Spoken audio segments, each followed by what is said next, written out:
So thank you very much, Speaker, sir.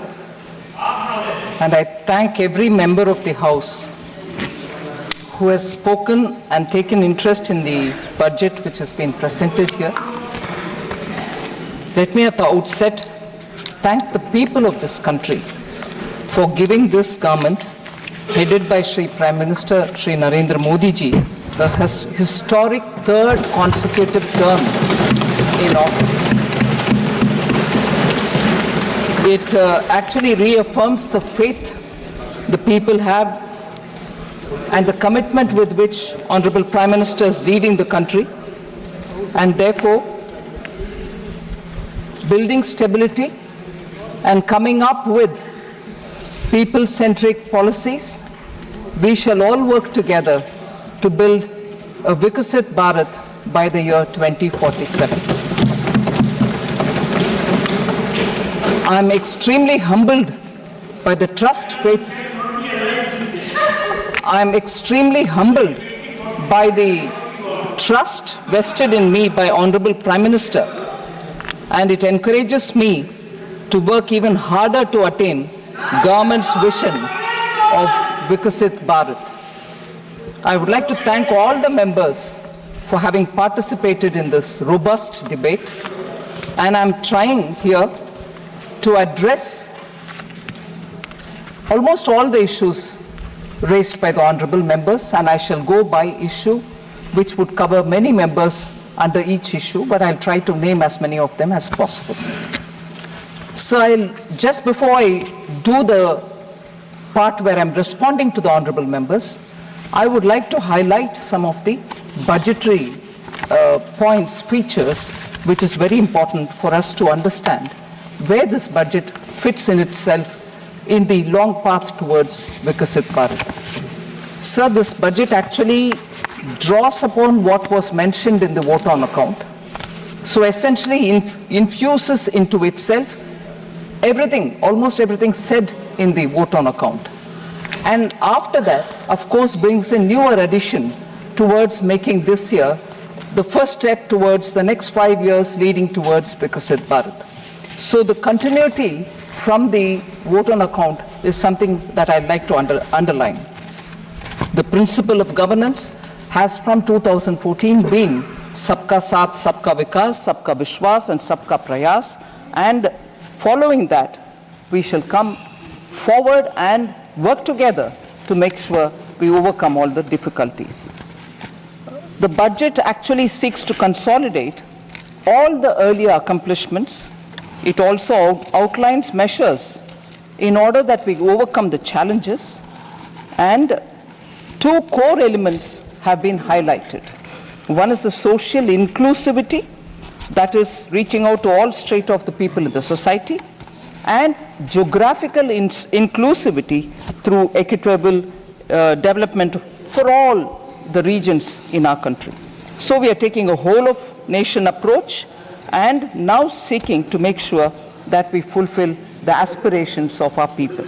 So briefly, if I were to summarize on points which are meeting this objective that we have set before ourselves, is the expenditure of the government has actually grown exponentially. It is today 48.21 lakh crores. It is projected to grow by about 7.3% over 23-24 and 8.5% over pre-actuals of 23-24. We call it pre-actuals, although with the final figures are almost there, because it has to be certified and audited, we give the nomenclature pre-actuals. But they are close, actually close to the real REs. Within the total expenditure, sir, one feature which has marked India's growth story post the COVID, it is the capital expenditure which the public money with which we are building assets, meaning government's own expenditure to build assets, to build capital expenses, are the ones, capital expenditure is the one which has actually enabled us to come out of COVID, whilst many other countries in the world are doing very many different things, but yet this one tested formula of depending on the multiplier which comes out of spending on public expenditure, spending on capital expenditure through public money, has actually yielded us such results that post-COVID, consistently we've maintained high growth rate, and we are the fastest growing in the world as a result of this very clear government's approach. And in that total expenditure of 48.21 lakh, 11.11 lakh go for capital expenditure.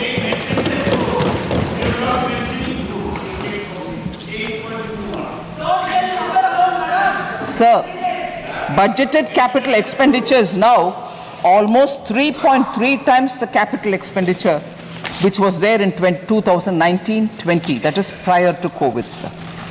If you actually calculate the effective capital expenditure, that is the sum which is referred to when the budgeted capital outlay and the grants and aid for creation of capital assets which is given to the states, grants and aid go to the state's capital account, but it remains in the revenue account for us.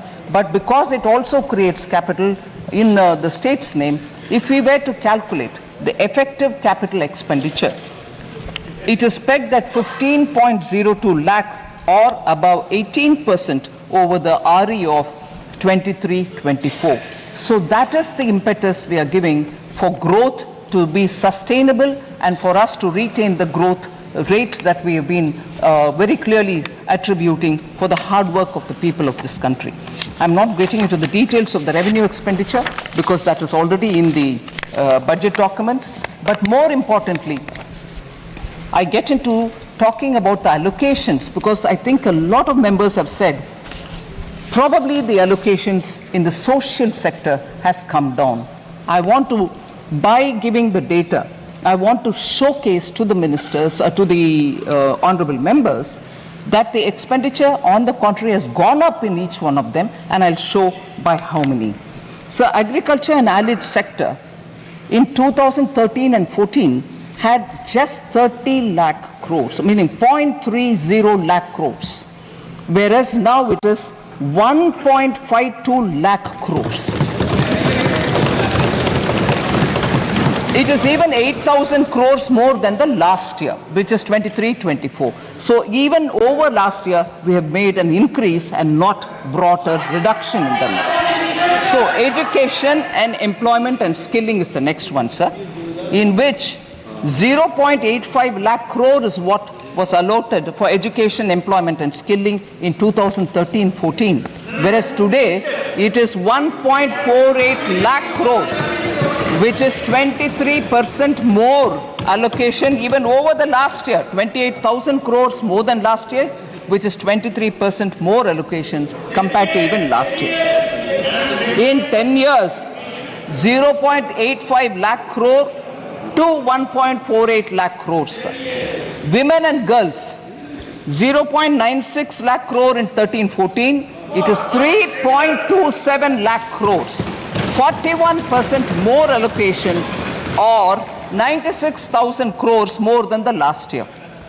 Rural development, including infrastructure, sir, 0.87 lakh crore, and this year, that is 2013 and 14, whereas this year it is 2.66 lakh crores, which is 11.7% more allocation over the last year, 28,000 crores more than the last year. Urban development was only 0.12 lakh crores in 2013-14, whereas it is close to a lakh crore now, 7,000 crores more than last year. Health and social welfare, sir, 0.72 lakh crores in 2013-14, it is now 1.46 lakh crores, 3,000 crores more than the last year itself. So nowhere has the budget given lesser allocation than the previous year. So I would want to appeal to honorable members to please have a look at the document in full and see that no allocation has been reduced. Sir, just briefly, what the budget 2024-25 tries to bring in is a balance among several objectives, because growth is important, and through better growth, higher growth, we believe that inequality can be addressed. So growth, employment, welfare spending, capital investments and fiscal consolidation. These are the factors which we've tried balancing in the budget. So an indicator which is very important for us. If I'm insisting on doing public spending on capital expenditure, the quality of public spending is the revenue deficit to fiscal deficit ratio normally. From about 80% in 2020-2021 COVID year, on account of COVID pandemic, the revenue deficit to fiscal deficit ratio, sir, was expected to fall to 36%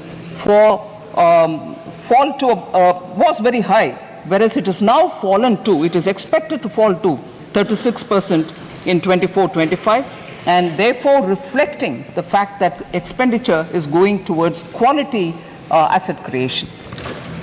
No one can refute this data, sir. These are all available in public domain.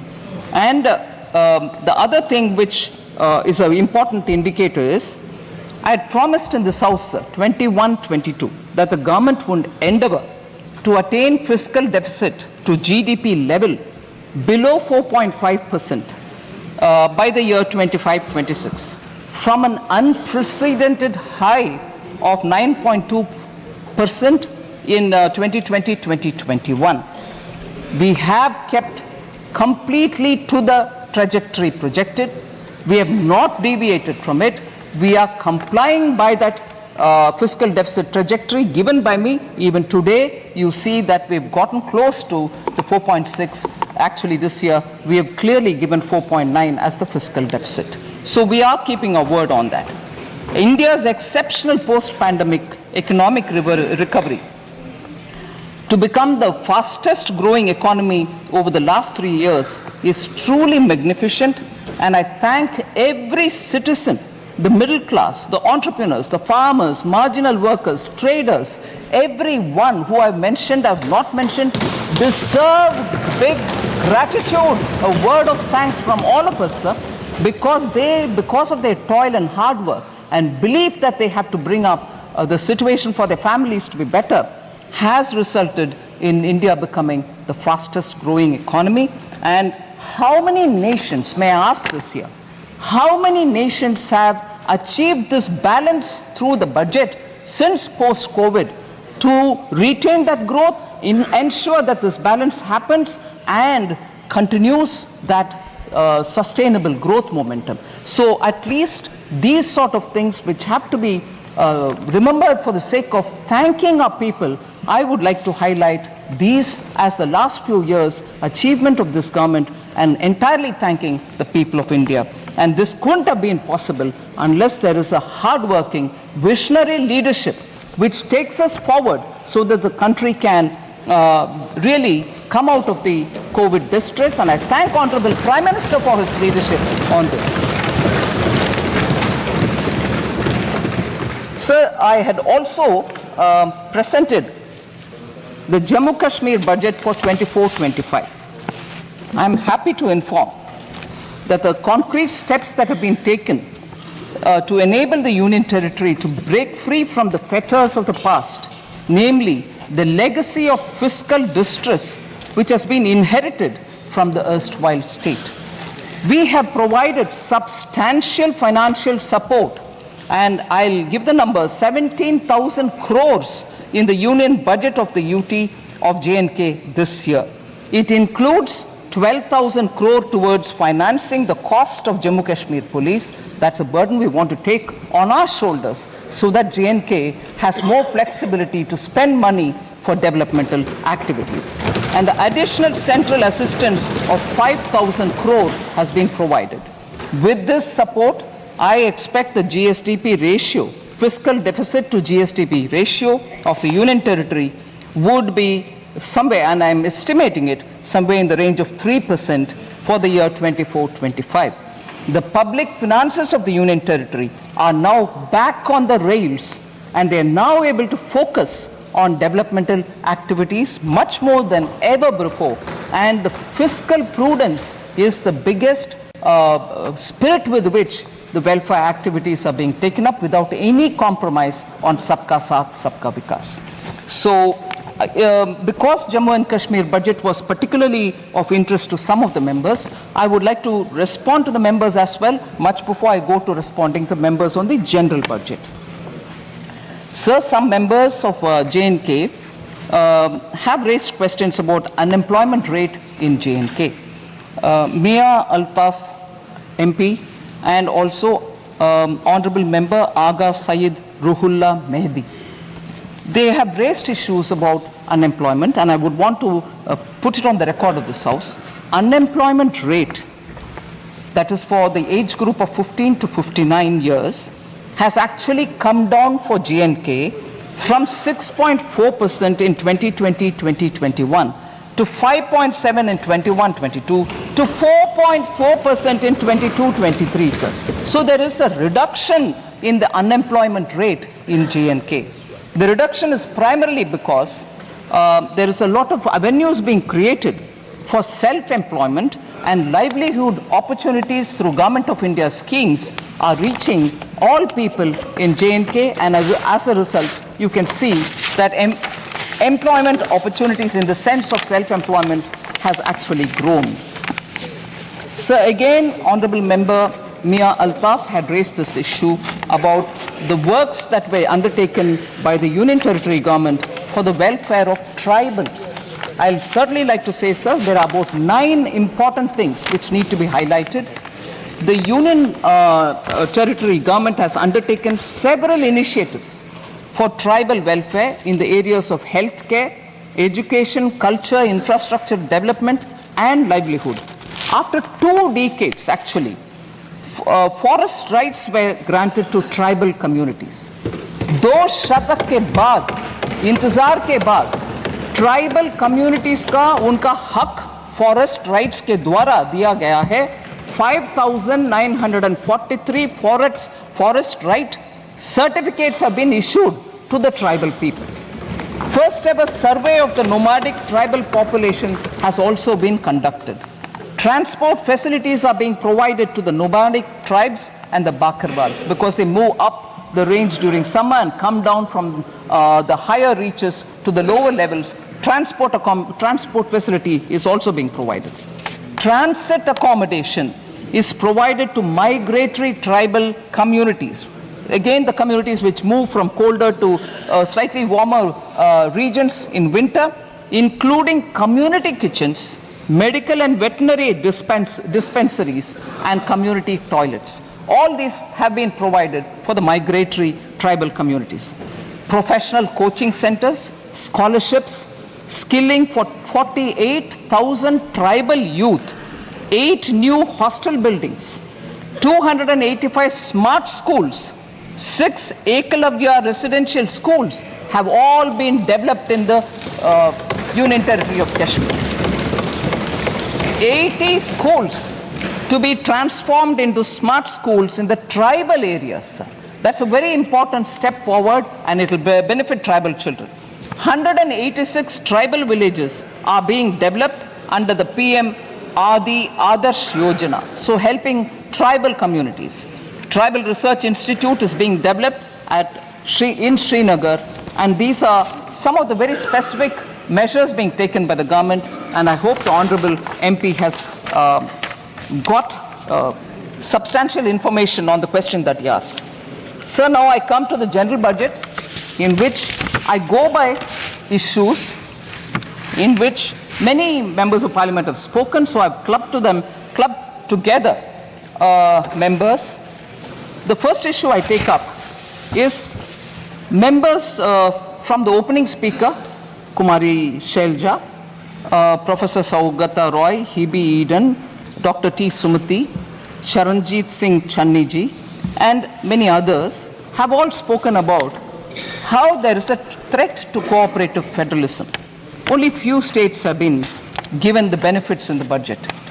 Sir, I'm very sure, I would like to humbly state this, I'm sure all the members know that in a budget speech, if a state is not named, it doesn't mean that no money goes to them.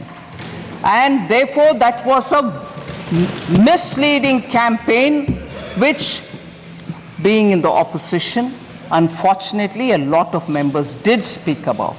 It pains me to know. It pains me to know that they could say that if you're not mentioned in the budget speech, your state gets nothing at all. Sir, I would like to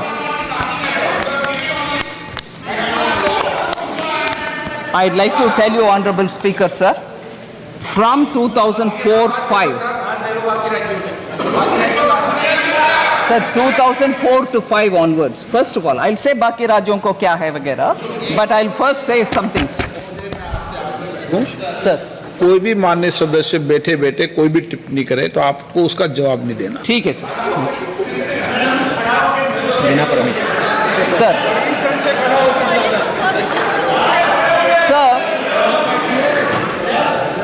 Sir,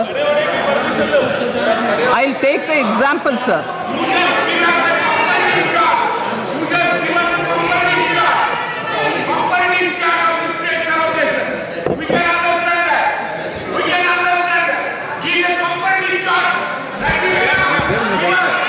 Sir, I'd like to compare. Sir, I'm picking up on the budget speeches since 2004-5, 5-6, 6-7, 2007-8, and so on, sir. 2004-5 budget did not take the name of 17 states. I like to ask the UPA government members at that time, did money not go to those 17 states? Did they stop it? Then if they stopped it, they have every business to ask this question. I presume they didn't stop money going to those 17 states because they didn't name it. So when it is one thing for them, it's all right. When the same thing happens somewhere else, no, it's not all right, you've deceived. 17 states were not named in 2004-5. 18 states were not named in 2005-6. 13 states were not named in 2006-7. 16 states were not named in 2007-8. Money didn't go to them. 2008-9, 13 states were not named. 2009-10, 26 states were not named. 26, which means only 2. Sir, oh yes, sir, if we are being blamed that only 2 states were named and the other states are not getting anything, 2009-10 budget had only 2 states, Bihar and Uttar Pradesh, and no other state. What does that mean then? It's all right when you do it. You didn't give money to those states which you didn't name. So, sir, you can't have it both the ways. You do one thing and then you blame the same thing on somebody else. What happens to the states which were not named? I'm asking now, 2009-10, 26 states of India did not have a mention. 2009-10, the full budget, 20 states.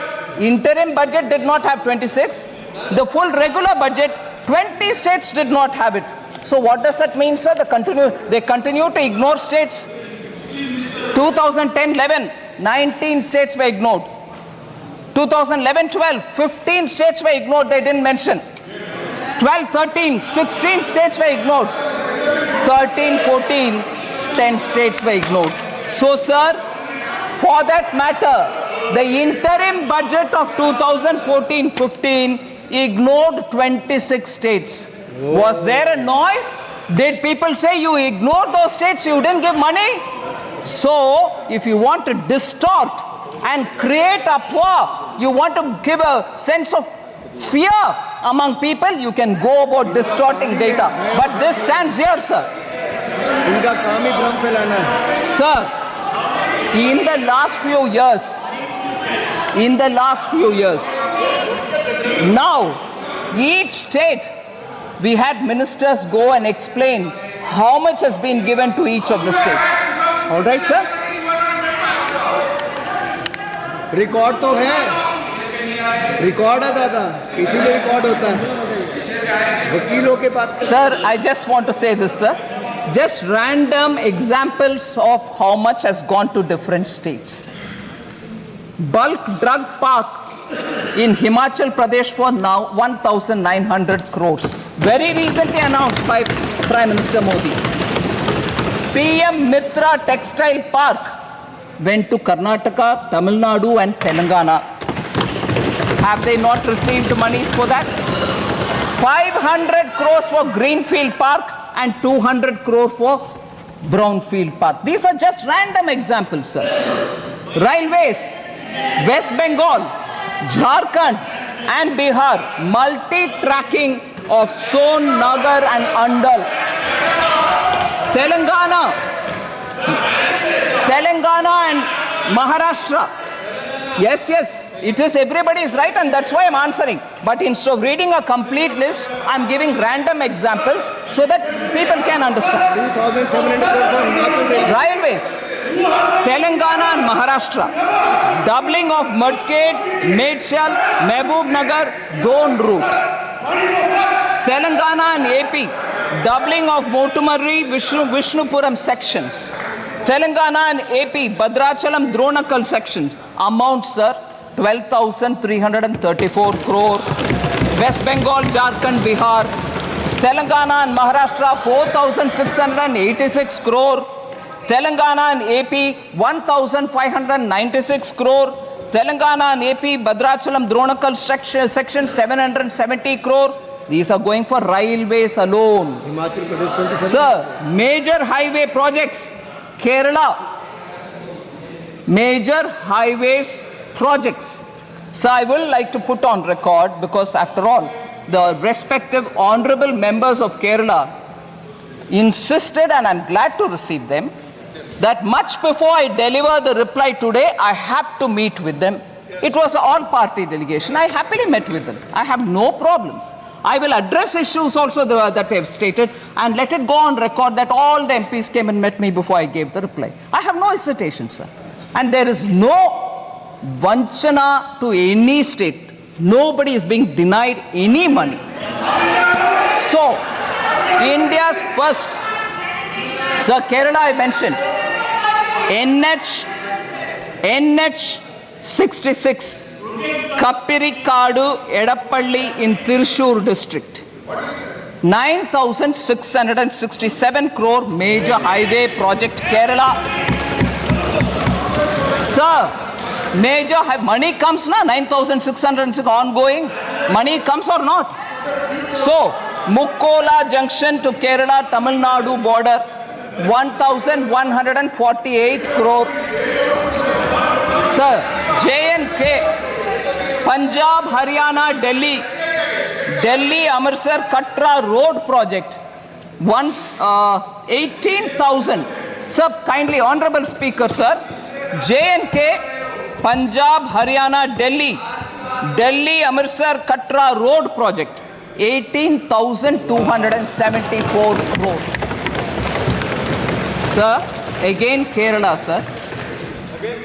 India's first transshipment port. All of us happily celebrated when a very big vessel reached Virinjam port. Kerala government, Congress government gave it. And nobody from who are speaking about AAs and A1 and A2s don't question Kerala Congress government when Virinjam was given on invitation to, I'm not taking the name, one of the A's. On invitation. And nobody went. Nobody from Congress party went and said, "Arey, why are you giving to AA? Can't give it to AA." They didn't say. And afterwards, when communists came, when Communist Party came to power in Kerala, even they did not disturb it. Congress gave it, communists came afterwards, even they also didn't touch it. How much of viability gap funding has been given by Government of India, sir? 818 crores have been given for Virinjam port by Government of India for a project that they themselves invited one of the A and gave it, and that one of the A was given by Congress. Another who came as a communist also did not touch it. It's going on fine till today. But lectures on AA is only for all of us. Sir? cooperative, federalism, states not being mentioned in the budget speech doesn't have to be a very big issue. They all know they have presented budget in this country for decades. But when it is a ordinary chai wala OBC leader who comes to become prime minister and he does administration well, you then have a problem. Arey, kya ho rahi hai? Is he doing well? No, we'll have to protest. This will not work out, sir. People are seeing this game. So total resources allocated to transfer of states in DE 24-25 is 22,91,182 crores, and that is an increase of 4,93,645 crore, 27.5% over the last year's BE. States transfer to states 22,91,182 crores. Sir, you know the size of the budget, and rightly that much which is due to go to the states are going on time. Then, of course, sir, I've spoken about the criticism about not mentioned in the budget speech. I don't want to elaborate. There are other things. Agricultural allocation has come down, and legal guarantee for MSP. This also has been spoken by more than 20 speakers. Honorable 20 members have spoken. I'll just elaborate. I know Honorable Minister Shivraj Ji has been answering a lot of questions related to agriculture in the last few days. There may be some repetition in my statement, but I'd like to highlight. So the budget allocation for the Department of Agriculture and Farmers Welfare was only 21,934 crores in 2013-14.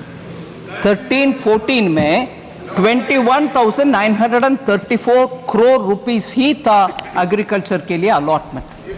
मगर अभी 24-25 में वो बढ़ करके 1,23 लाख को 1.23 लाख करोड़ हो गया है. 5 गुना increase है, sir. Sir, more than 3.2 lakh crores have been disbursed to over 11 crore farmers under the PM Kisan since its launch. 3.24 lakh crores has been disbursed for 11 crore farmers. So institutional credit targets for agriculture has increased more than 2.5 times.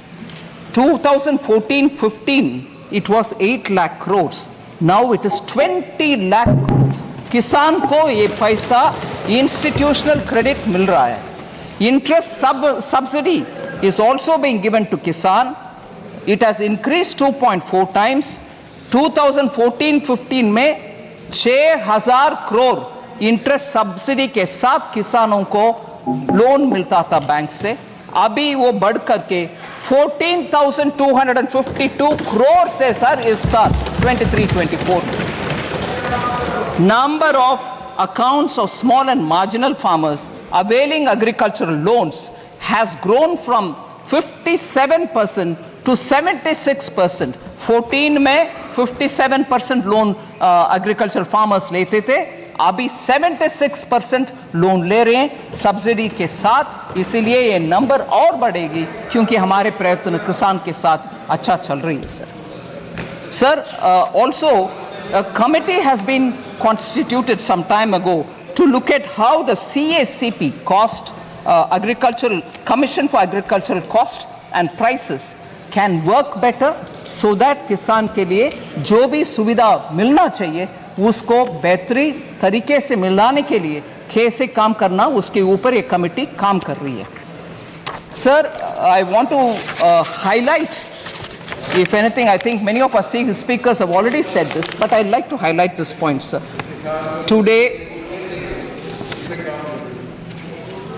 Today, sir, the Congress Party and the India Alliance partners are all doing good lot of politics on the farmers.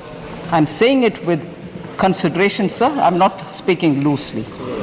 The National Commission on Farmers, MS Swaminathan, had recommended in 2006 minimum support price should be at 50% more than the weighted average cost of production. This was not accepted by the UPA government. The cabinet note, which was drafted in July 2007, said, and I quote, sir, MSP is recommended by the CACP on objective criteria considering the variety of factors involved. Therefore, setting an increase of at least 50% on the cost may cause distortion in the market. In some cases, there may be a mechanical linkage between MSP and cost of production per producer. इतना कह करके MS Swaminathan के report को दरकिनारे कर दिया UPA government ने 2007 में। फिर 2004 मैनिफेस्टो में कांग्रेस पार्टी बोलते हैं कि एक कॉम्प्रिहेंसिव क्रॉप इंश्योरेंस ले आएंगे, मगर सचमुच में पीएम फसल बीमा योजना ले आने वाले कौन है सर? हमारा प्रधानमंत्री मोदी जी। फिर कांग्रेस पार्टी ने यह भी कहा it would examine the feasibility of direct income support to farmers, मगर किसान सम्मान निधि 2019 में ले आने वाले कौन है सर? माननीय प्रधानमंत्री मोदी जी। इसीलिए Congress party they can go on shedding crocodile tears about farmers, कोई implementation में कुछ नहीं किया पिछले 10 साल में, ऊपर से I would say even for several decades कुछ भी नहीं किया। The failure of the flagship loan waiver, sir, मैं failure of the loan waiver 2008 के चुनाव में किसान के लिए लोन वेवर के ऊपर इतनी सारे बातें किए। CAG found gross irregularities in the implementation of the 50,000 crore agricultural debt waiver and debt relief schemes. एक आध विषय उसमें CAG रिपोर्ट में कहा गया कि around 164 crore was waived off in violation of the guidelines. Implementation में पूरे के पूरे गपलाबाजी करने वाले कांग्रेस है सर। 22% of the cases में lapses and errors पाया गया। 8.5 farmers out of the accounts audited were not eligible to get loans. शायद जीजा बच्चीदा आ गए इसीलिए लोन जिनका मर्जी दे गए, कोई इसमें मेजरिंग मापदंड कोई फॉलो नहीं किया। 34% of the eligible beneficiaries of the test checked accounts were not issued debt waivers certificate. ये मैं मानती हूँ बेरहम एक स्टेप है सर, जिसमें अगर बैंक वो सर्टिफिकेट नहीं देता वो किसान दोबारा लोन नहीं ले पाता। 34% ऑफ द एलिजिबल केसेस में वो सर्टिफिकेट तक नहीं दिया गया इनके लोन वेवर, जिसके ऊपर वो जीत कर आए 2009 में। उतना गपलेबाजी हुआ उसमें, आज किसान के ऊपर रो रहे।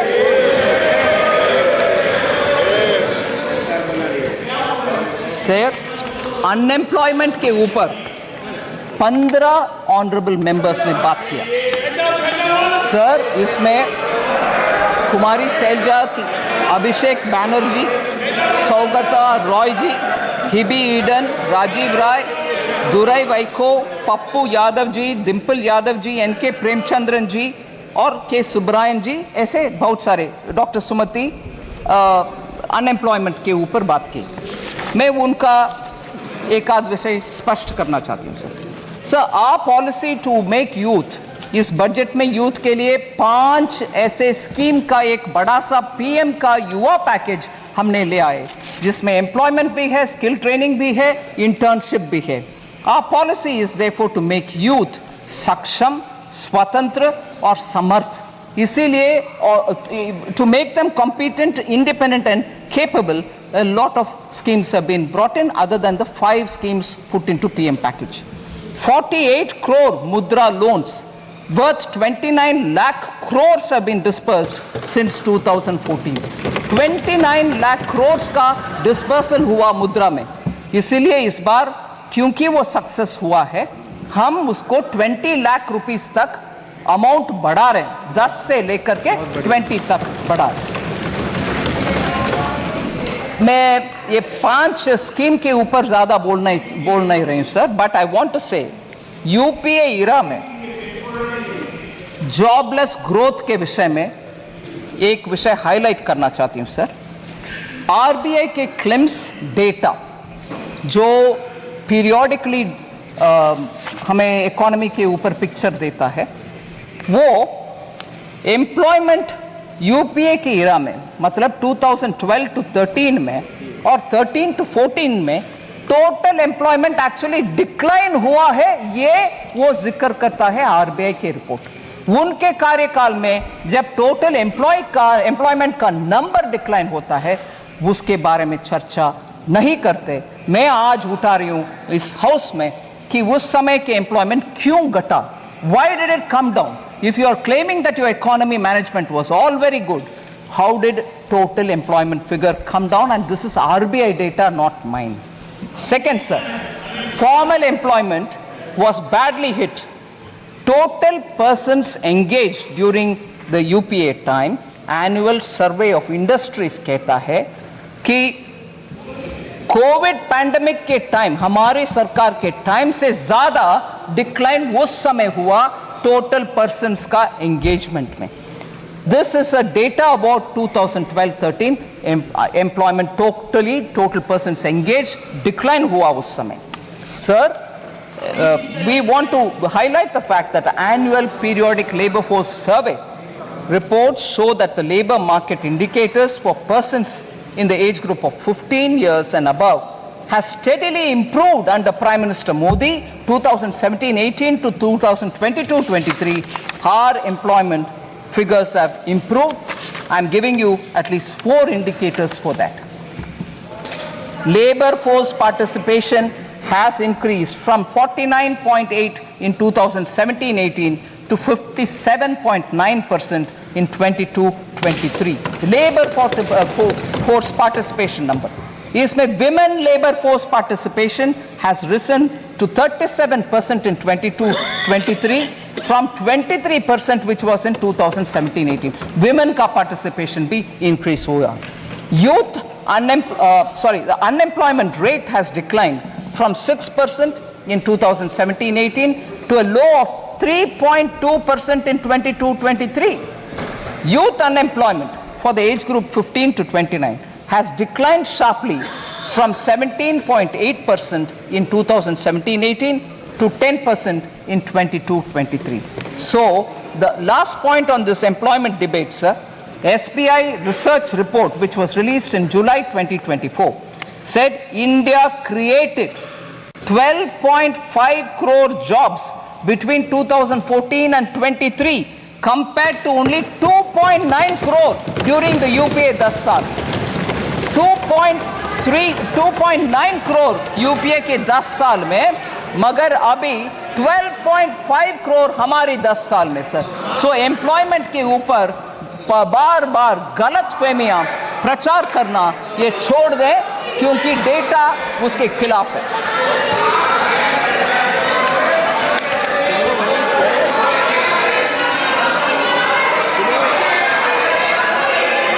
Sir, next is the question of inflation management. And inflation, periodic labor force does not include Narega, sir. नहीं. Does not include. I'm sorry. No comfort on that. Sir.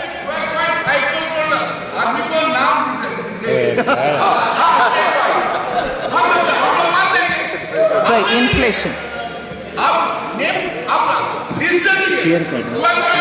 तो सुनना ही नहीं है.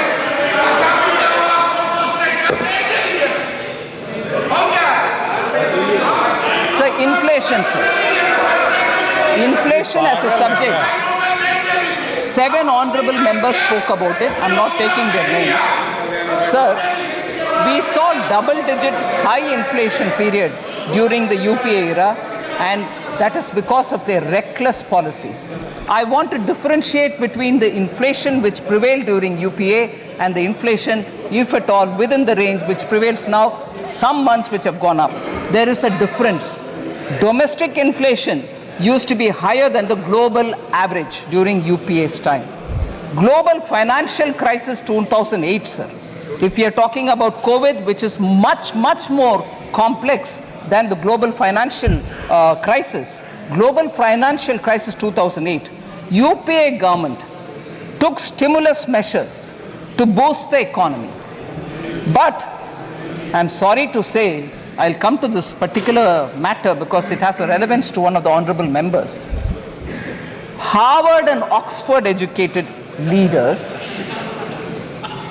UPA government was run by them for the economy, did not know when and how to withdraw the stimulus, leading to a high double-digit inflation between 2009 and 13, high fiscal deficit and debt, crowding out private investment. So between January 2012 and 2014, just the 22 months, of the total 28 months, 22 months the inflation was above 9%. Almost double digit and almost double of the forbearance limit that is permitted. Inflation के इनके record ही है sir, उसको beat करना आसान नहीं है. इसीलिए मैं बात बोल रही हूं, UPA sir,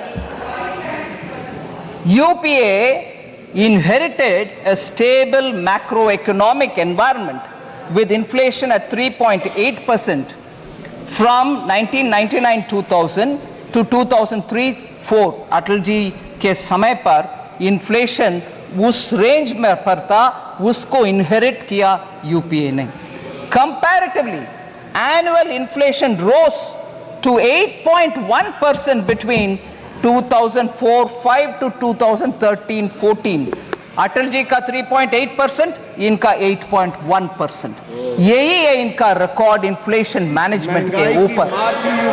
सर एक्चुअली क्योंकि हमारे एमपी साहब ऑलरेडी एक स्लोगन दे रहे, मैं बोलना चाहती हूँ, मैं हिंदी इलाके से नहीं आती हूँ, फिर भी ये याद है, कांग्रेस आई महंगाई लाई. ये है इनका record. Sir, because economy was in such poorly managed state because of inflation, I want to quote sir, RBI governor, उनका नाम नहीं ले रही हूं क्योंकि सदस्य नहीं है इधर, मगर वो एक किताब लिखे हैं. उस किताब में वो बोलते हैं, I quote, the finance ministry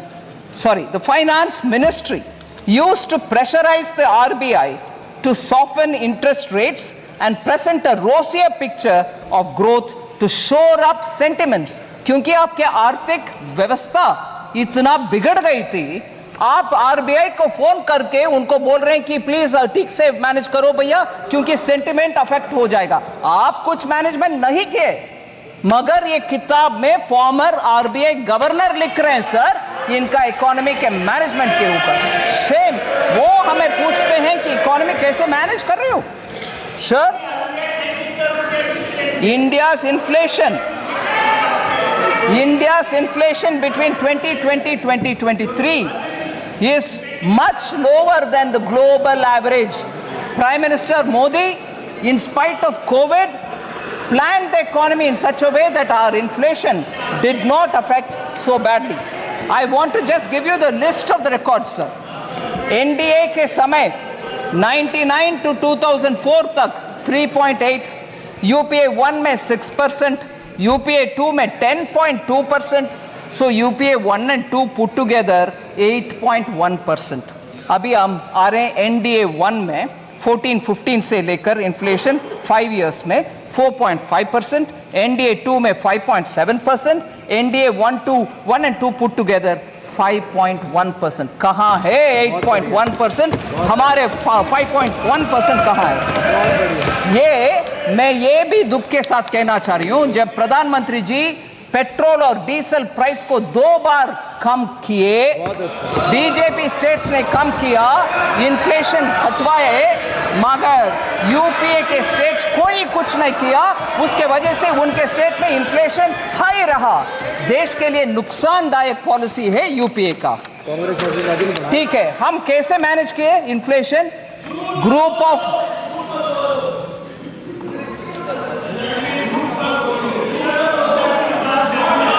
sir, NDA government कैसे मैनेज कर रही है? ग्रुप ऑफ मिनिस्टर्स के द्वारा इन्फ्लेशन को मॉनिटर करते हुए सप्लाई साइड का हर स्टेप हर बार उठाते हैं। मैं उदाहरण देती हूं सर, भारत ब्रांड आटा, राइस और पल्सेस का विषय हमने खरीद करके सब्सिडी के साथ जनता को पहुंचा रहे हैं। भारत आटा एट 27.50 रुपीस पर केजी, और लोग खरीद रहे हैं कि नहीं खरीद रहे हैं? बिल्कुल खरीद रहे हैं। 14.87 lakh tons have been sold for common public. Bharat rice 27.5 rupees पर केजी में चावल मिलता है और 13.98 लाख टन्स बिक्री हो गए हैं सर, लोग खरीद रहे हैं। भारत चना दाल 60 रुपीस पर केजी के 1 केजी का पैक 11.52 लाख टन सोल्ड हो गए। भारत मूंग दाल, बोथ मूंग दाल और साबुत मूंग दाल 2984.37 टन्स का सेल हो गया है। आम नागरिक तक हमारे भारत ब्रांड आटा पहुंच रही है, इसीलिए इन्फ्लेशन को वो फेस कर पा रहे हैं। सर, मैं अगले एक विषय, मुख्य विषय में आ रही हूं। एससी एसटी को इग्नोर कर रहे हैं सरकार, विमेन एंड पुअर को इग्नोर कर रहे हैं। इसमें 4 लोग बात किए, Charanjit Singh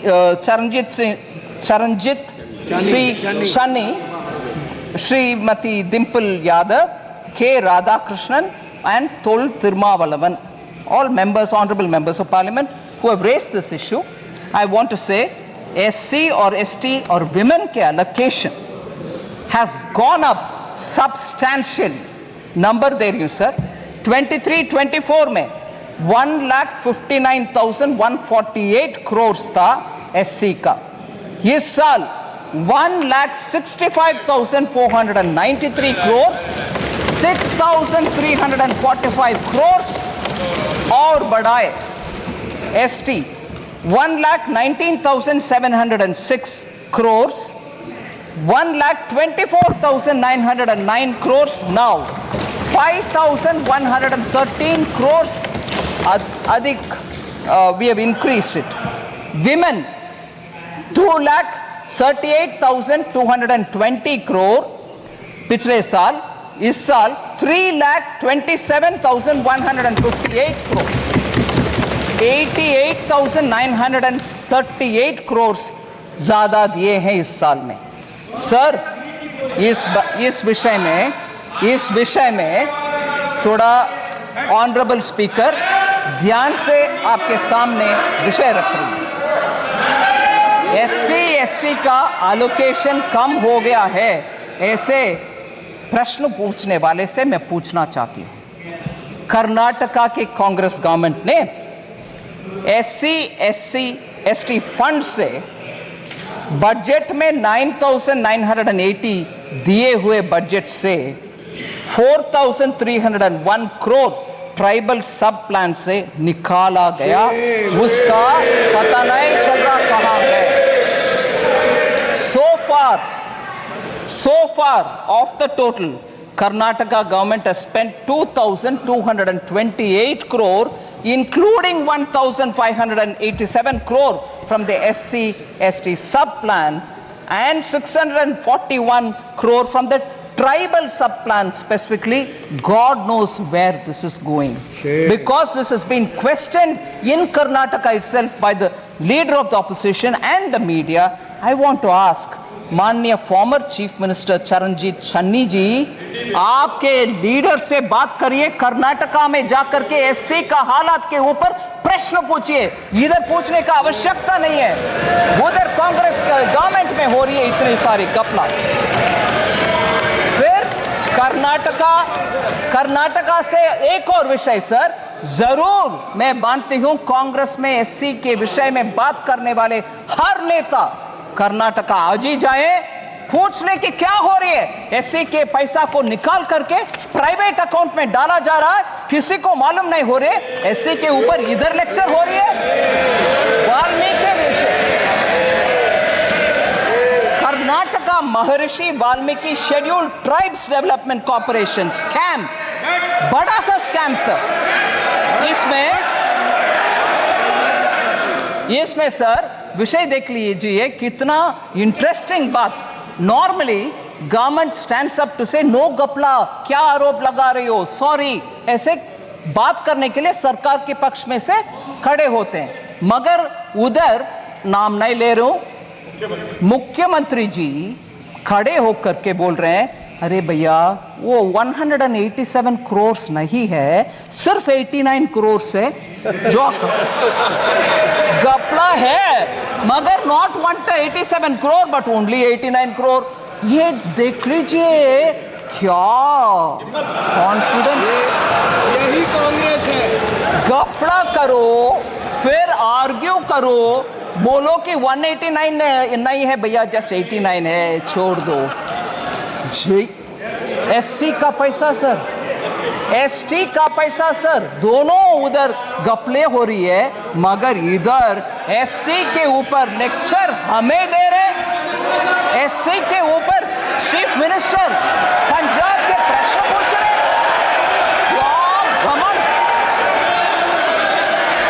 In the past BJP government, how many scams have been occurred? Sir skill India mission के ऊपर, स्किल इंडिया मिशन के ऊपर honourable member Abhishek Banerjee, Madhya Pradesh, honourable member Owaisi ji और वरुण चौधरी जी ने प्रश्न पूछा।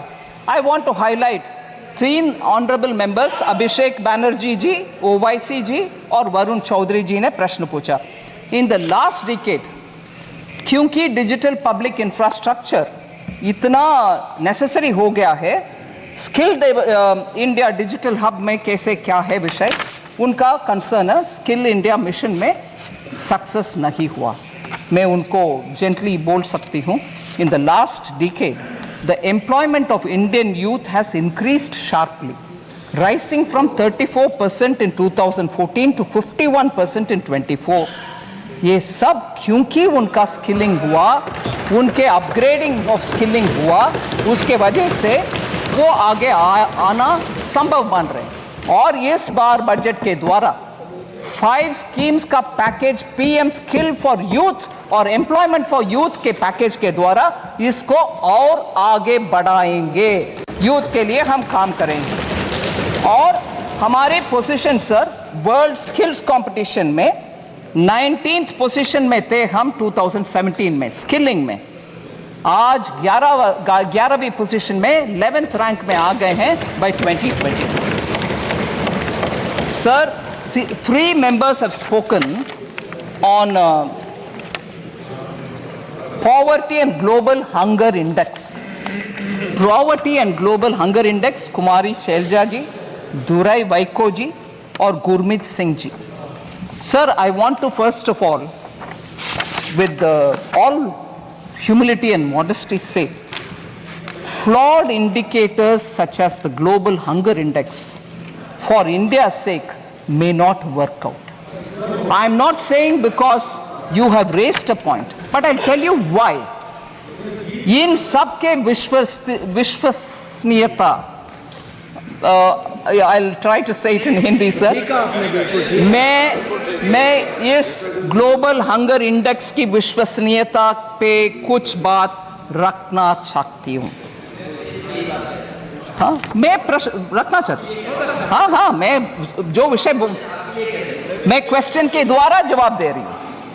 Conflict ridden countries sir, Pakistan जैसे कंट्रीज को, सूडान जैसे कंट्रीज को भारत से आगे रैंकिंग कैसे मिल रहा है सर? अफ्रीकन नेशंस में आज भी उनका पर कैपिटा इनकम भी कम है।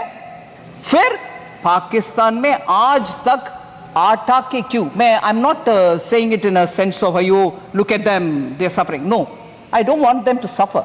But it is a reality. Today, they are not able to obtain even basic food.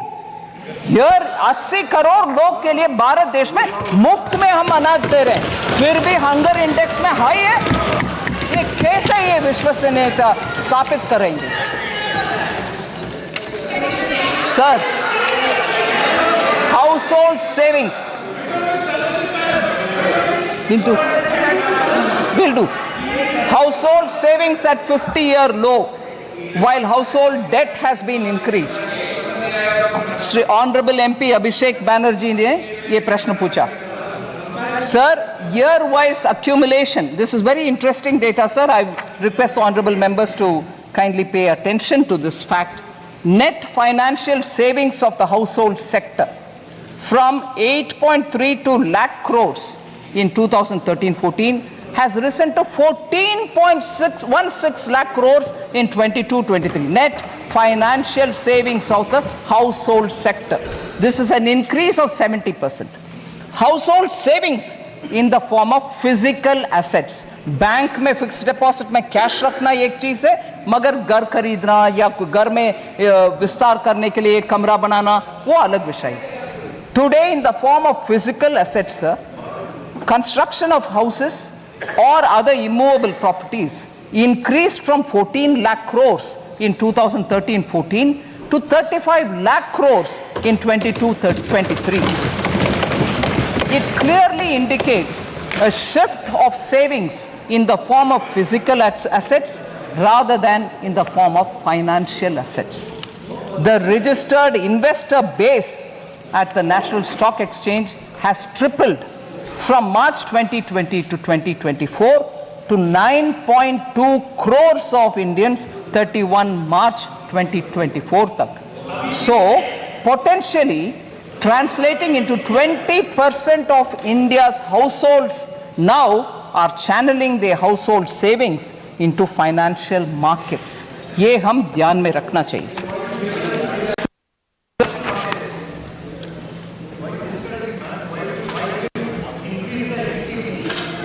I'll come to that. I'll certainly come to it.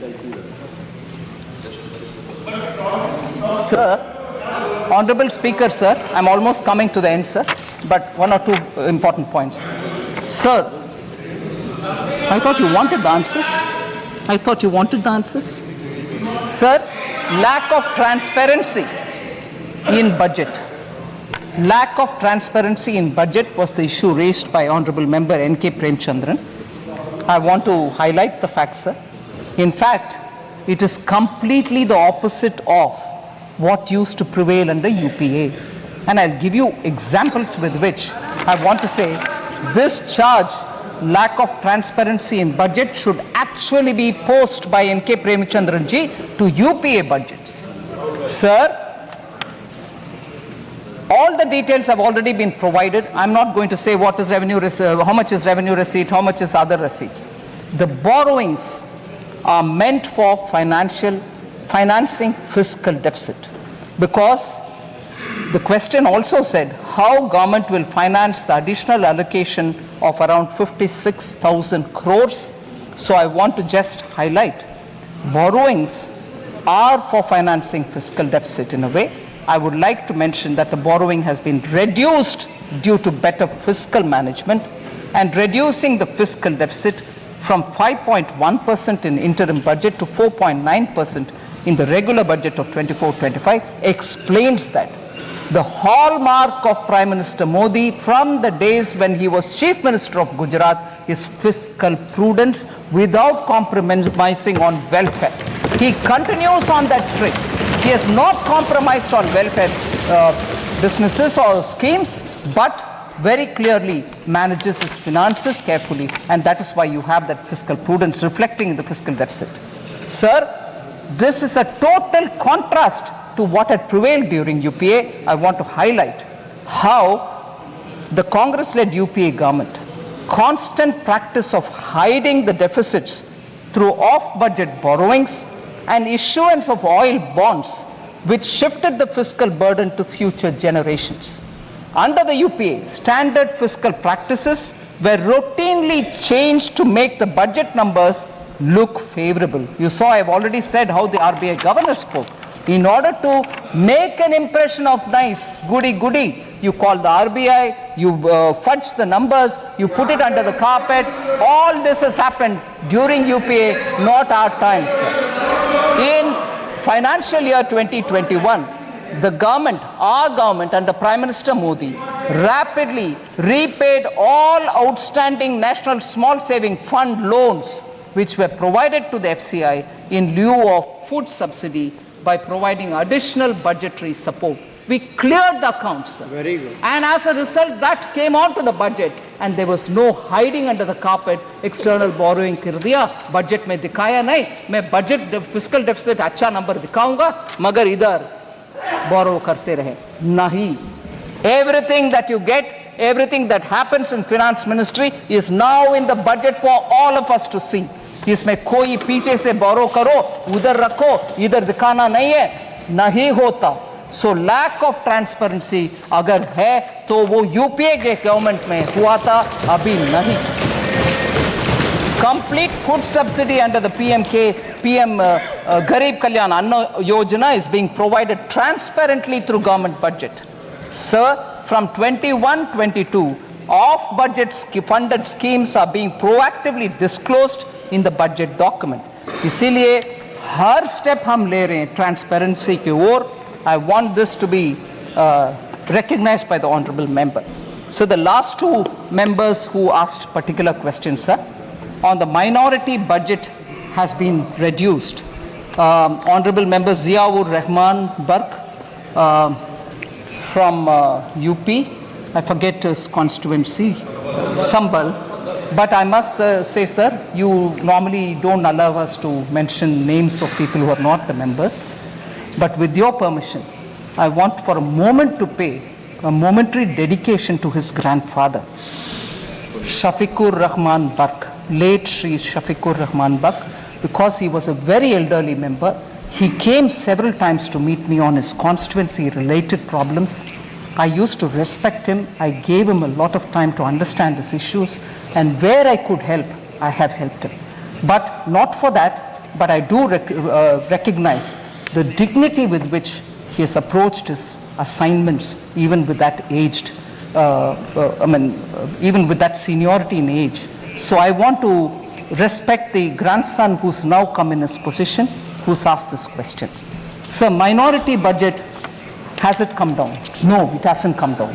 I want to very clearly say, sir, 22-23, actuals are 803 crores. 23-24, budget estimates were 3,098 crore.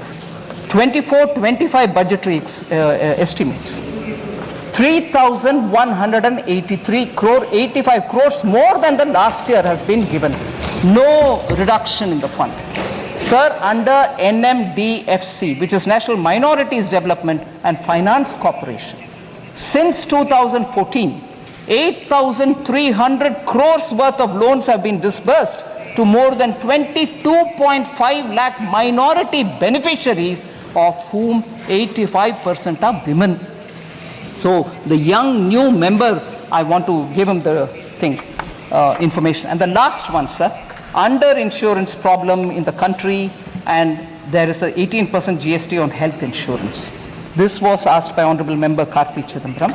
I want to highlight that PM Jeevan Jyoti Bima Yojana has over 20 crore enrollments and over 16,087 crore claims have been paid till date. 2 lakh insurance cover at just 436 rupees per annum premium. We have paid 2 lakh, we have paid 20 crore enrollments, and 16,087 crores have been cleared as insurance claims. PM Suraksha Bima Yojana, sir, 44 crore enrollments and 2,757 crore claims have already been paid. And what is the structure, sir? 2 lakh rupees for total disability or accidental death at just 20 rupees per annum premium. So this is the way insurance for the common people have been given by Prime Minister Modi, and this is reaching a lot of poor people. And I'm happy to say, even during COVID, we had cleared a lot of claims even if they didn't meet the usual requirements of doctor's certificate, mortuary certificate, nothing.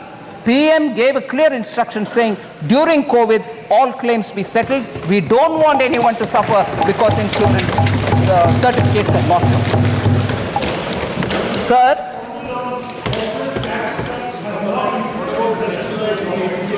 Sir, this is not something I very much would want to speak about, but there are one or two things which I need to highlight before I come to the last 2 points, sir. Professor Saugata Roy has raised a lot of issues, but I'm astonished, sir, from the land of Bengal, which inspired our freedom movement, which gave us the slogan Vande Mataram. Here, you don't hear me all right, no? Vande Mataram. I'll be happy to say it 10 times. Vande Mataram. Bengal gave this call, and we are very inspired by that. And from that Bengal today, we have a Professor Saugata Roy, who says, I'm not bothered, I'm not worried, but it is worth mentioning for this House's consideration. He says, I do not expect Finance Minister to be like Dr. Manmohan Singh. Certainly, I also don't want to be like Dr. Manmohan Singh. She is not a PhD from Oxford, not even like Chidambaram, who has got a management degree from Harvard. She's from our own JNU. But the problem is she's bereft of new ideas. सीधा मैं आ रही हूं sir प्रश्न, सीधा मैं आ रही हूं प्रश्न में. A lady who I respect a lot, who sits equally in the GST Council with me, Srimati Chandrima Bhattacharya, who is the Finance Minister of Bengal, studied in University of Calcutta. Sir, you may delete the name, sir. You may delete it. You may delete it, sir. Finance Minister of Bengal, studied in University of Kolkata. That's all right, sir. She is also, I respect her, which means, is she also bereft of new ideas? Is she also bereft of new ideas, sir? I don't want to take her name. Finance Minister of Bengal. Please delete the name. I am not against it. I respect her, sir. She does wonderful contribution in the GST Council. She is from University of Kolkata.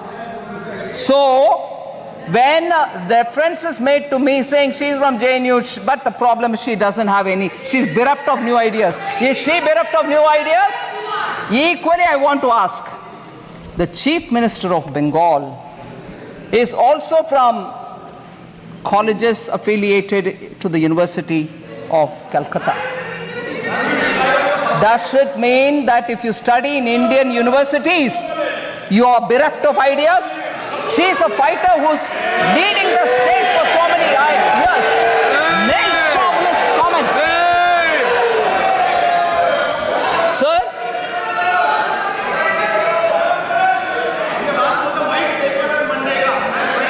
I'll come. Sir, I'm astonished when we talk about the Chief Minister's qualification and saying that she's a good Chief Minister who's fighting. We are from Indian universities. Whether it is Chief Minister of Bengal or myself, we are all from Indian universities. In what way we are less to the Harvards of the world, the Oxfords of the world? I want to ask this question to the main chauvinist professor who seem to be attacking women, and even worse, he is a professor in one of the Indian colleges. He is not teaching in Harvard. He is not teaching in Oxford. So you see also equally not so qualified. A professor in Indian university demeans people who have got qualification from Indian universities, sir. Professor Saugata Roy, please be ashamed of yourself. Sir, even worse. He says in 1920, the inequality, sir, the inequality in India was less in 1920 than it is now. It's a statement professor made. I can't believe this statement. Sir, Bengal suffered under the British. We all see the images of skinny, starved, bone and skin Indians, Bengal people who were starved by the British, and the entire grain of West Bengal was taken to fund the war.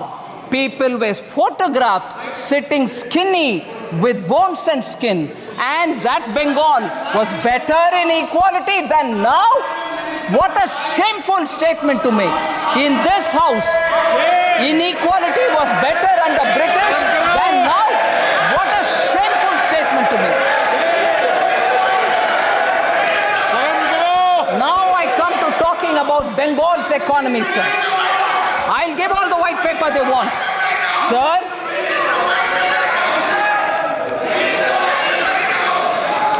West Bengal's share in total industrial production of this country. Honorable Speaker, sir, I'd like to draw your attention and say West Bengal's share of the total industrial production of this country, which used to be 24%. I want honorable members to keep paying attention to this data. It's very important for this country. 24% was Bengal's contribution to total industrial production of this country at the time of independence. Today, you want to know what that number is? 3.5. That's the Bengal economy. That's the Bengal economy.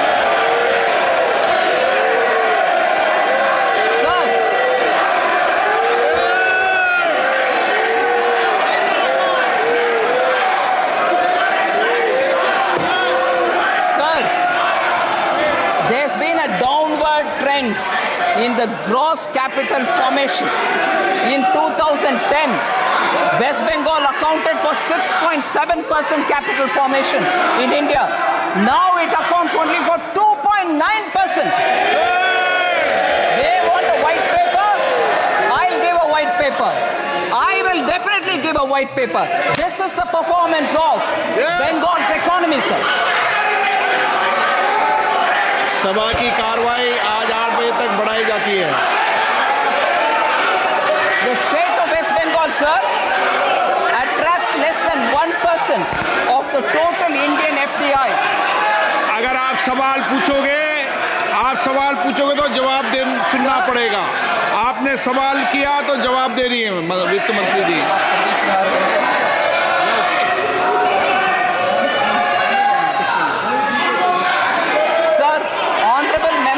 Supriya Sule had asked question about fiscal deficit target of 4.9% may not be achieved. With supplementary demand, it might go up to 5.6%. Is our apprehension. I want to reply to Honorable Member Supriya Sule, sir. The year-end actuals of a year represents the full financial year's expenditure. It is inclusive of additional appropriation that may have been granted to the Parliament by the Parliament through supplementary demand. But I want to lay before Honorable Member my fiscal deficit numbers. 21-22, the fiscal target set was 6.8%. What we achieved is 6.7%. 22-23. 6.4 was the target set. 6.4 was achieved. 23-24, 5.9 was target set. 5.6 was achieved. And 2024-25, 4.9 is what we mentioned here. I'm confident that of achieving that fiscal goal and the glide path which we have given. and therefore 4.5% of GDP for 25-26 is what we achieve. Will achieve is my hope.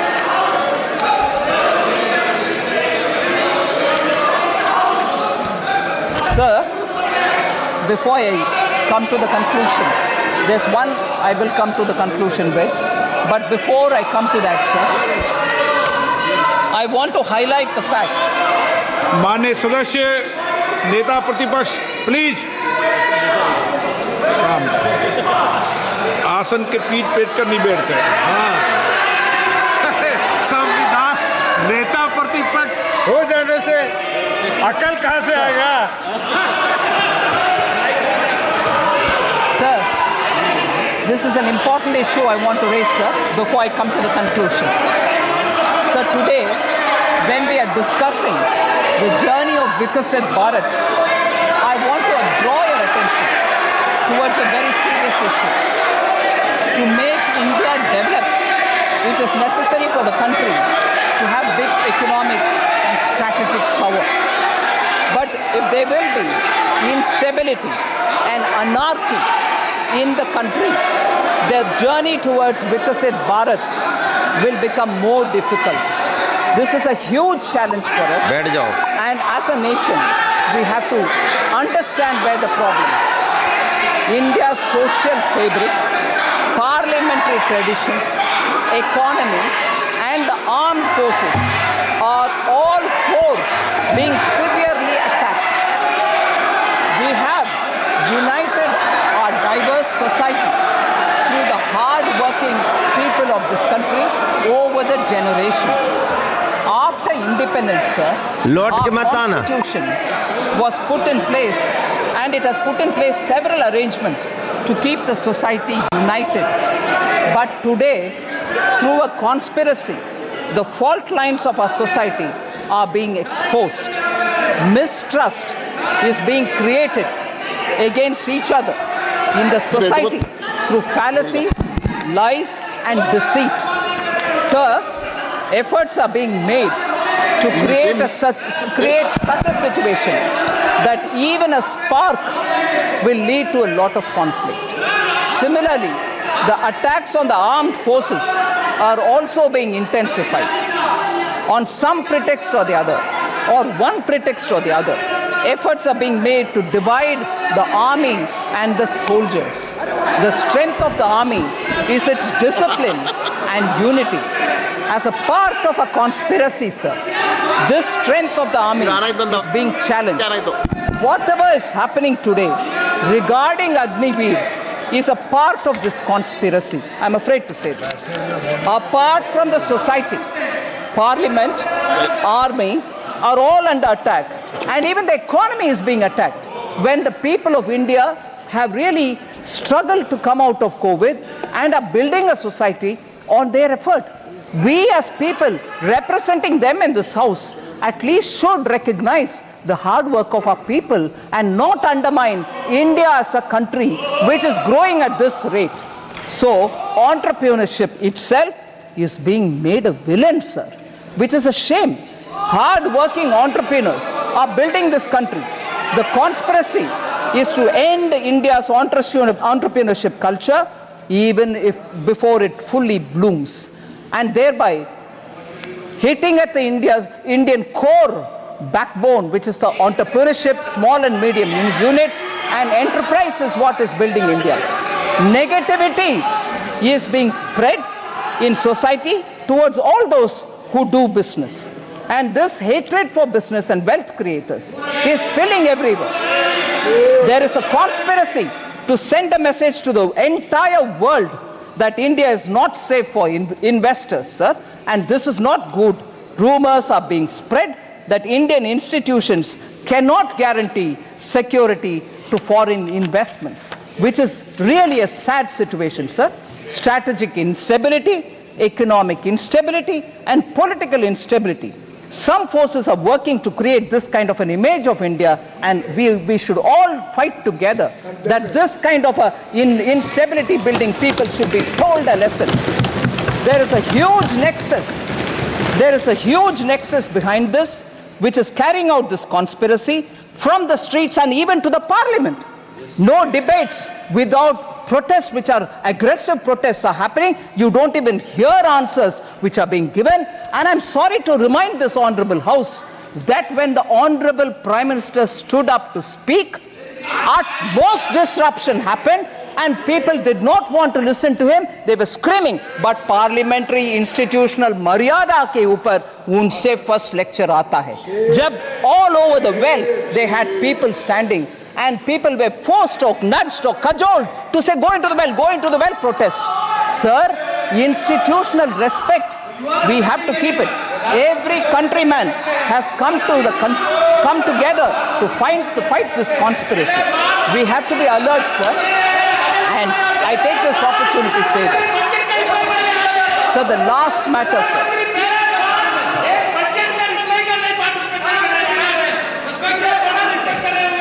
Sir, the last matter.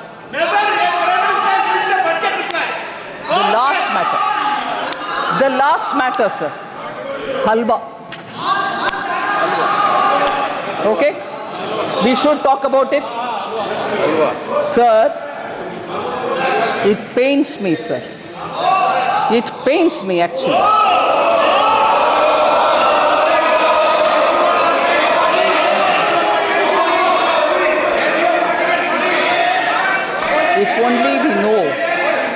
If only we know the background with which halwa ceremonies are conducted before the budget is prepared. If only we know the background. Sir?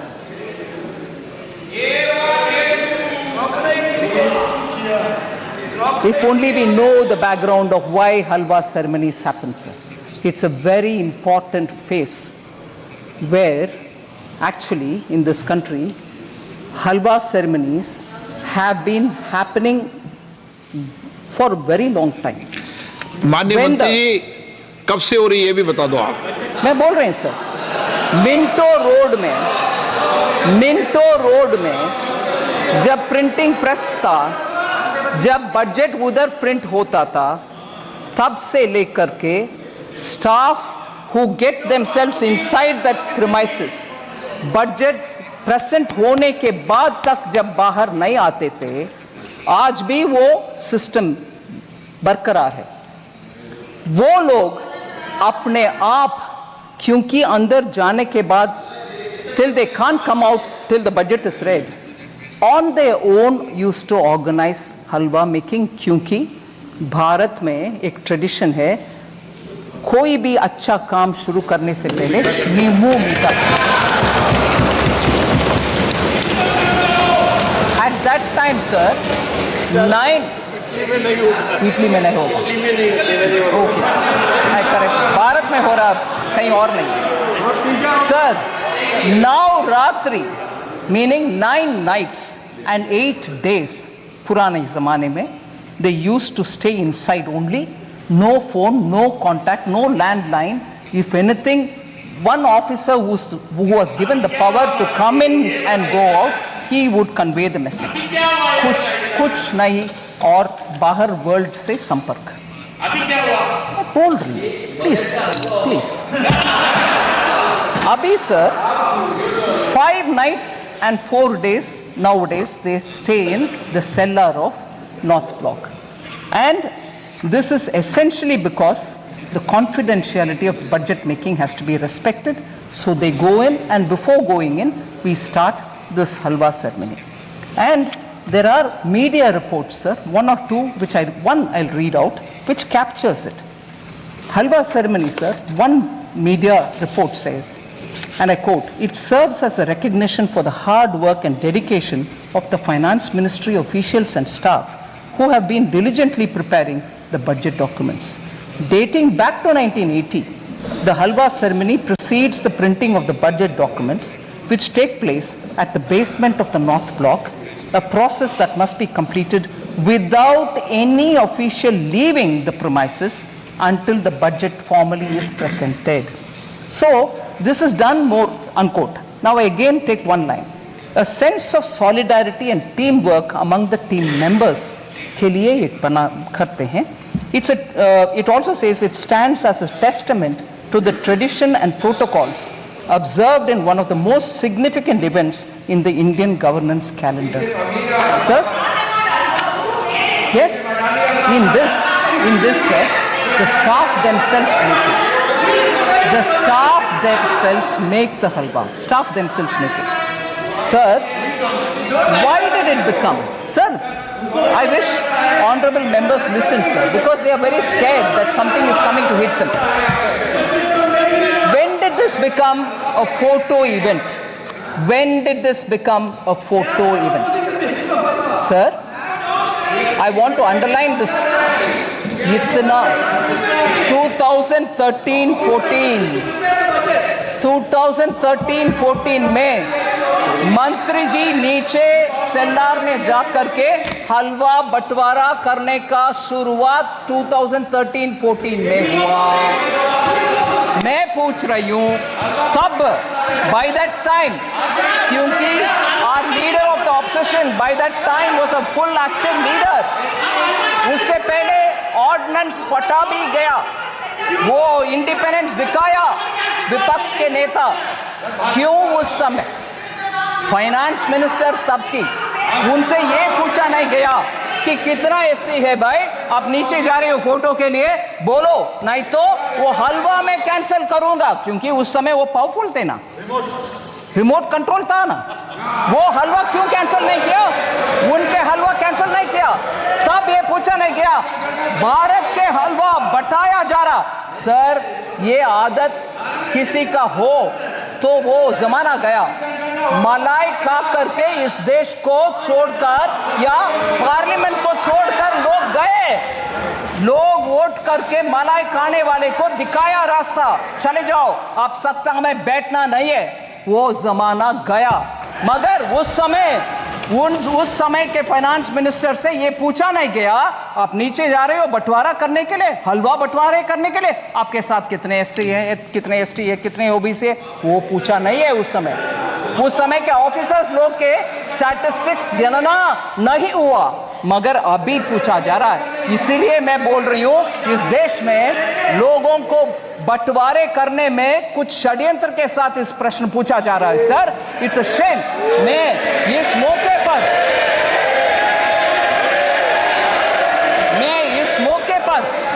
मैं respect करना चाहती हूं दो लोगों को। Sir, आप permit नहीं करते हैं नाम लेने के लिए, वो मेंबर भी नहीं है, मगर प्रिंटिंग हमारा फाइनेंस मिनिस्ट्री के इंपॉर्टेंट स्टाफ दो लोग, उनको मैं जिक्र करना चाहती हूं। सर, ये सेक्रेट नहीं, प्लीज आप सुन लीजिए, सेक्रेट हलवा के विषय और इसमें इतना इमोशन जुड़ा हुआ है, ये समझ में आएगा। सर, रिटायर्ड ऑफिसर उनके पिताजी गुजर चुके थे जब वो अंदर पहुंच गए, और बाहर आने का कुछ नहीं है possibility. Shri Kuldeep Sharma ji deputy manager थे प्रेस का, उनके पिताजी का देहांत होने का विषय उनको अंदर होने के बाद मिला। फिर भी सर, वो कमिटमेंट देखिए, वो जब तक फाइनेंस का बजट डिक्लेयर हुआ तब तक बाहर नहीं आया। मैं उनके सर झुक करके नमन करती हूँ। ऐसे लोग हैं सर, उधर उनका सेंटिमेंट है हलवा बनाना और बंटवारा करना, उनको नीचे दिखाना अच्छा नहीं है, नीचे दिखाना अच्छा नहीं है। दूसरा मैं बोल रही हूँ, श्री सुभाष अभी भी है प्रिंटिंग प्रेस में, वो भी अंदर जाने के समय उनको मैसेज आया, उनके सुपुत्र का देहांत हुआ सर, मगर वो बोले नहीं, मेरा जिम्मेदारी, क्योंकि हलवा के सेरेमनी हो गई, मैं अंदर आ रही हूँ, इससे I will not come out. ये है सेंटिमेंट उधर, हलवा बनाना और अंदर जाना, पूरे कर्तव्य निभाना और बाहर आना, इसको नीचे दिखाना सही नहीं है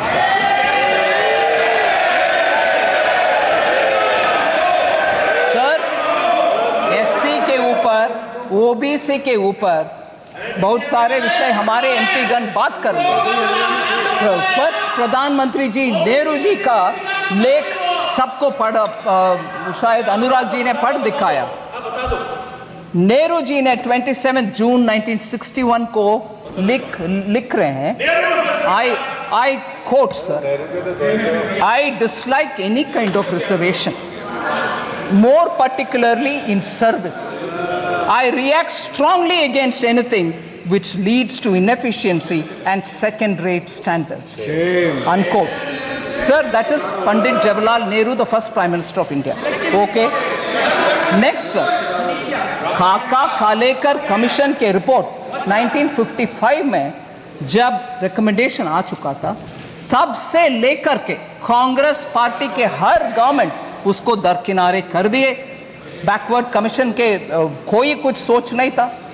In 1980, Mandal commission report was submitted to Shrimati Indira Gandhi, तब के prime minister. Even she didn't touch it. And तब के कांग्रेस के नारा में बोल रही हूं sir, my Hindi is not very good, but I'll still say it. What was the slogan?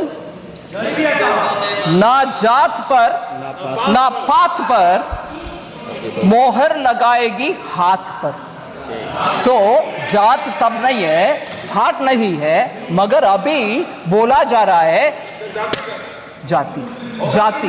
कितना लोग हलवा में थे, कितना लोग हलवा फोटो में थे, कितने नीचे पे थे।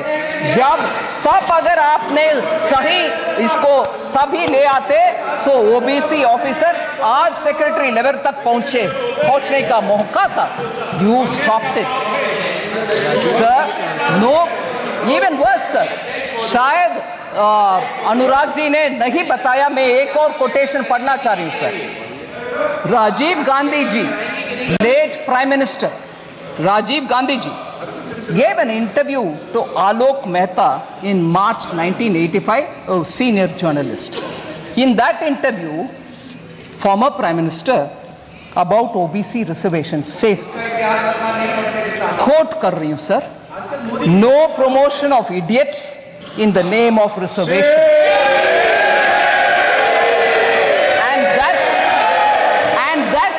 Promoting idiots in the name of reservation, and that promoting idiots in the name of reservation would harm the entire country, unquote.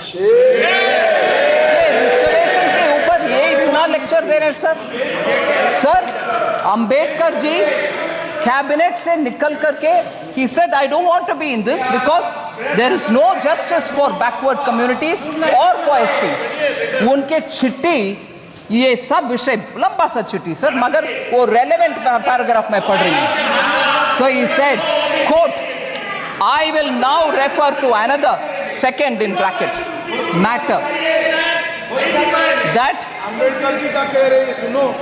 I will now refer to another matter that had made me dissatisfied with the government. It relates to the treatment accorded to the backward classes and scheduled castes. I was very sorry that the constitution did not embody any safeguards for the backward classes. It was left to be done by the executive government on the basis of recommendations of a commission to be appointed by the president. More than a year has elapsed since we passed the constitution, but the government has not even thought of appointing the commission, unquote. So Ambedkar ji सरकार से छोड़कर जाने, सरकार किसकी थी? सरकार किसकी थी sir? First government under Pandit Jawaharlal Nehru, the first prime minister. इनके दादा परदादा के बयान ये सब है सर। आज ये रिजर्वेशन के ऊपर और SC/ST के ऊपर बात करते हैं। मैं प्रश्न पूछना चाहती हूं सर। अभी अखिलेश जी, नेताजी, लोहिया जी इंग्लिश में बोलते हैं सर। अरे लोहिया जी, नेताजी खिलाफ तो सब है। इंग्लिश में बोलते हैं चैरिटी बिगिंस फ्रॉम होम। सुनिए, charity begins from home, meaning आप जो दूसरे को बोल रही हो वो आप पहले कर दिखाओ। मैं पूछ रही हूं सर, राजीव गांधी फाउंडेशन में कितने SC हैं, कितने ST हैं, कितने OBC हैं? क्योंकि बाहर के वाले लोगों का नाम पढ़ना नहीं है। 9 लोग हैं, कोई SC नहीं है। At home sir. आप पहले आपके व्यवस्था सही करो, एससी को दो, फिर आकर हमसे पूछ लो भाई, ये बोलो सर। फिर दूसरा एक उदाहरण देती हूं sir, Rajiv Gandhi charitable trust, उसमें 5 लोग हैं बोर्ड ऑफ ट्रस्टीज में, नाम नहीं पढ़ रही हूं सर, मगर मुझे एक भी एससी नहीं दिखाई।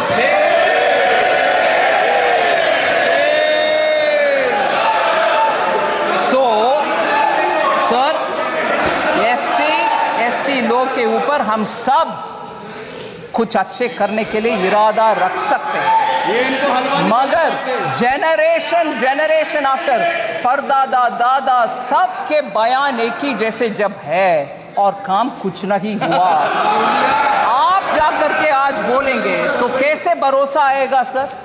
और ऊपर से हलवा जैसे एक इमोशनल सेंटिमेंटल मैटर जिसमें पूरे उस मिंट का फाइनेंस मिनिस्ट्री के स्टाफ बंद अंदर कमरे में ये रह करके काम करते हैं, उनके मुंह मीठा करने का काम में आप ऐसे प्रश्न चिन्ह के साथ, और मैं जब इस विषय में मैं कैसे जवाब दूं, ऐसे करके सर पे हाथ रखा तो पूरे ट्रोल आर्मी के साथ मुझे पूछा जा रहा है कि एससी के ऊपर जब विपक्ष के नेता बात कर रहे हैं आप सर पर हाथ रख रही हो, हंस रही हो। नहीं, ऐसे एक इमोशनल मैटर को इतना हल्के से डील कर रहे हैं, उसको मैं सर न फोड़। Sir thank you very much sir, मैं बजट के लिए कुछ इतना समय दिए आपके लिए मैं धन्यवाद। माननीय सदस्य, अब मैं वर्ष 24-25 के लिए केंद्र शासित प्रदेश जम्मू और कश्मीर से संबंधित अनुदानों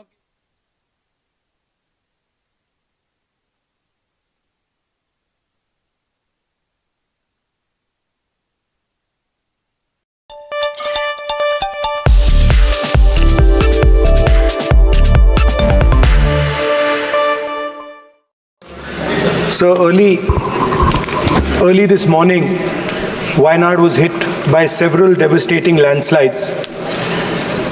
More than 70 people have been killed. Mundakai village has been cut off, and the devastating loss of lives and extensive damage is yet to be assessed due to the scale of the tragedy. I have spoken to the Honourable Defence Minister and the Chief Minister of Kerala. I request the Union Government to extend all possible support for rescue and medical care, immediate release of the compensation to deceased people, if that compensation can be increased as well, restore vital transport and communication lines, set up relief at the earliest, and prepare a roadmap for the rehabilitation of the affected families. Okay. Even as I speak, the threat of landslides looms over many areas in Wayanad and the Western Ghats. Our country has witnessed an alarming rise in the landslides